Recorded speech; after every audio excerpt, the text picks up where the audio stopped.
ಇನ್ನು ಬೆಂಗಳೂರಿನ ರಸ್ತೆ ಗುಂಡಿ ವಿಚಾರವಾಗಿ ಉದ್ಯಮಿಗಳು ಮತ್ತು ರಾಜಕಾರಣಿಗಳ ನಡುವೆ ಜಟಾಪಟಿ ಶುರುವಾಗಿದೆ. ಬಯೋಕಾನ್ ಮುಖ್ಯಸ್ಥೆ ಕಿರಣ್ ಮಜುಮ್ದಾರ್ ಒಂದು ಟ್ವೀಟ್ ಅನ್ನು ಮಾಡಿದ್ರು. ಅದಕ್ಕೆ ಡಿಕೆ ಪರೋಕ್ಷವಾಗಿ ಟಾಂಗ್ ಕೊಟ್ಟಿದ್ದಾರೆ. ಇತ್ತ ವಿಪಕ್ಷದವರು ಇನ್ನು ರಾಜ್ಯದ ಬೊಕ್ಕಸದಲ್ಲಿ ಹಣ ಇಲ್ಲ, ಇವರು ದಿವಾಳಿ ಆಗಿದ್ದಾರೆ ಅಂತ ಈಗ ಆಕ್ರೋಶ ವ್ಯಕ್ತಪಡಿಸ್ತಾ ಇದ್ದಾರೆ.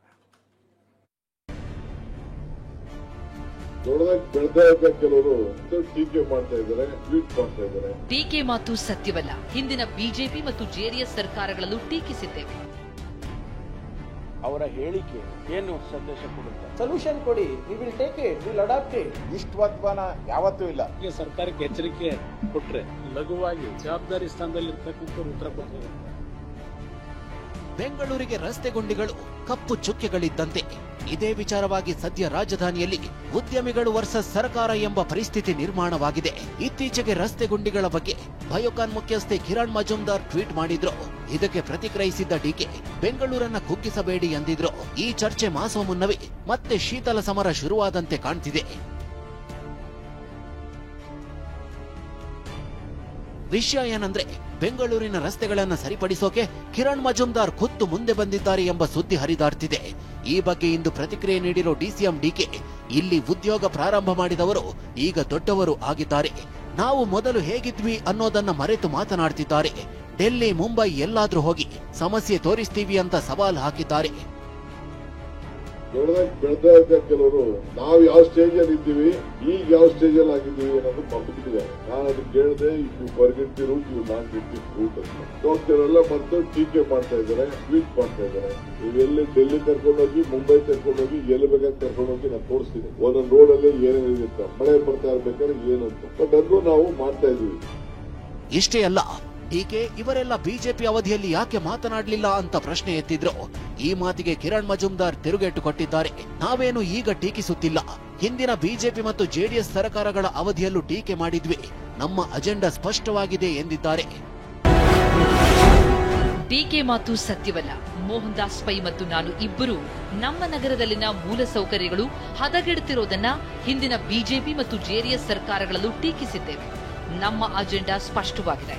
ರಸ್ತೆಗಳನ್ನು ಸ್ವಚ್ಛಗೊಳಿಸೋದು ಮತ್ತು ಪುನಃ ಸ್ಥಾಪಿಸೋದೇ ನಮ್ಮ ಅಜೆಂಡಾ. ಇನ್ನು ಕಿರಣ್ ಮಜುಮ್ದಾರ್ ಅವರ ಹೇಳಿಕೆಗಳಿಗೆ ಗೃಹ ಸಚಿವ ಪರಮೇಶ್ವರ್ ಕಳವಳ ವ್ಯಕ್ತಪಡಿಸಿದ್ದಾರೆ. ಅವರ ಪ್ರತಿಕ್ರಿಯೆ ಹೇಗೆ ಇಂಪ್ಯಾಕ್ಟ್ ಆಗುತ್ತೆ ಅನ್ನೋ ಬಗ್ಗೆ ಯೋಚಿಸಬೇಕು ಅಂತ ಹೇಳಿದ್ದಾರೆ. ಮತ್ತೊಂದು ಕಡೆ ಸಚಿವ ಪ್ರಿಯಾಂಕ್ ಖರ್ಗೆ ಇವರೆಲ್ಲ ಹಿಂದಿನ ಸರ್ಕಾರದಲ್ಲಿ ಇಷ್ಟು ಆಕ್ಟಿವ್ ಆಗಿರಲಿಲ್ಲ ಎಂದಿದ್ದಾರೆ. ಡಾಕ್ಟರ್ ಕಿರಣ್ ಮಜುಮ್ದಾರ್ ಅವರು ಅವರ ಹೇಳಿಕೆ ಬಿಸಿನೆಸ್ ಸರ್ಕಲ್ ಅಲ್ಲಿ, ಇಂಡಸ್ಟ್ರಿ ಸರ್ಕಲ್ ನಲ್ಲಿ ಏನು ಸಂದೇಶ ಕೊಡುತ್ತೆ? ಅದು ನಮ್ಮ ಕನ್ಸರ್ನ್. ನಾನು ಹೇಳಿದ್ದೀನಲ್ಲ, ಕನ್ಸ್ಟ್ರಕ್ಟಿವ್ ಕ್ರಿಟಿಸಿಸಮ್ ಮಾಡಿದ್ರೆ ವಿ ವೆಲ್ಕಮ್ ಇಟ್. ಸೊಲ್ಯೂಷನ್ ಕೊಡಿ, we will take it, we will adapt it. Kiran Majumdar ಅವರ ಟೀಕೆ ಬಿಜೆಪಿಗೆ ಅಸ್ತ್ರ ತಂದುಕೊಟ್ಟಿದೆ.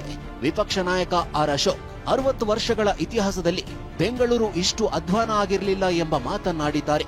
ಬಿಜೆಪಿ ಸಂಸದ ಡಾಕ್ಟರ್ ಮಂಜುನಾಥ್, ಸರ್ಕಾರ ಉದ್ಯಮಿಗಳು ಹೇಳೋದನ್ನ ಸಲಹೆಯಾಗಿ ತೆಗೆದುಕೊಳ್ಬೇಕು, ಸಂಘರ್ಷದ ಹಾದಿ ಹಿಡಿಯಬಾರದು ಎಂದಿದ್ದಾರೆ.